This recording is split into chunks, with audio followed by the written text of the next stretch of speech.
Bonjour, alors aujourd'hui on va étudier le chapitre 7 du livre 5 de l'éthique et Nicomaque, toujours sur le sujet de la justice.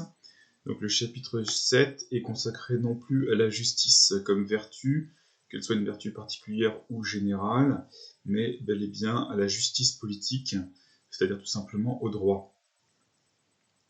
Donc la justice politique se divise en deux espèces, l'une est naturelle, l'autre légale. La justice naturelle qui a partout la même force et qui ne dépend ni des opinions ni des décrets des hommes. La justice légale qui regarde les actions indifférentes en elles-mêmes, mais qui cesse de l'être dès que la loi vient à les prescrire ou à les défendre.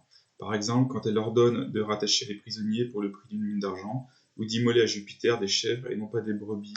En général, toutes les choses de détail sont prescrites par la loi, comme de faire des sacrifices à Brasidas et tout ce qui est compris dans les décrets de l'autorité publique. Donc la justice politique se divise en deux, justice politique naturelle et justice politique légale. Donc justice politique, ça veut dire le droit. Le droit, c'est l'ensemble des lois. Donc il y a d'une part le droit naturel et d'autre part le droit légal qu'on appelle aussi droit positif.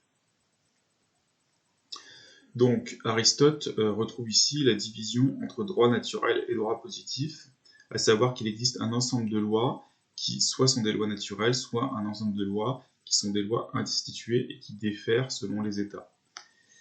Alors la différence, c'est que la justice naturelle a partout la même force qui ne dépend pas des opinions des hommes, comme le feu qui brûle aussi bien en Grèce qu'en Perse. La justice des lois regarde les actions indifférentes mais qui cessent de l'être dès que la loi vient à les prescrire. Par exemple, racheter des prisonniers pour le prix d'une mine d'argent, ou immoler à Zeus des chèvres et non pas des brebis.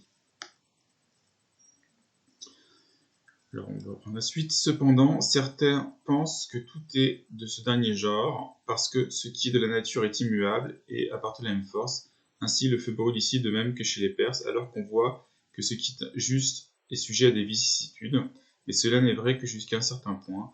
Peut-être cette immuabilité de la justice n'existe-t-elle que parmi les dieux, tandis que chez nous, il y a des choses qui sont naturellement sujettes au changement, quoique tout ne le soit pas. Il y a donc un droit naturel, il y en a qui ne dérive pas de la nature.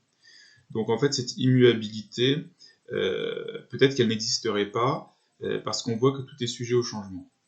Donc Aristote indique que ce n'est pas vrai, puisqu'il y a bien une nature des choses, et au minimum, les dieux qui sont rationnels peuvent accéder à cette nature des choses.